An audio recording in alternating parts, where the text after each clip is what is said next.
আজকে আমি আপনাদের জন্য নিয়ে এসেছি খুবই সুস্বাদু চিতল মাছের দো পেঁয়াজার রেসিপি। চিতল মাছ কেটে ধুয়ে পরিষ্কার করে মাছটির মাঝখান থেকে 5 পিস মাছ নিয়ে 1 চা চামচ করে হলুদ ও মরিচের গুঁড়া, আদা রসুন বাটা 1/2 চা চামচ করে দিয়ে ভালোভাবে মেখে কিছুক্ষণ রেখে এপিট ওপিট করে ভেজে নেব।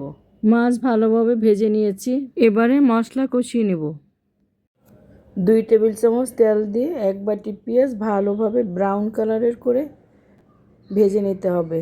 দো পেঁয়াজের জন্য পেঁয়াজটা একটু ভালো করে ভেজে নিলে স্বাদটা ভালো আসবে। এবারে 1 চা চামচ করে পেঁয়াজ বাটা, রসুন বাটা, জিরা ও ধনে বাটা দিয়ে দিলাম।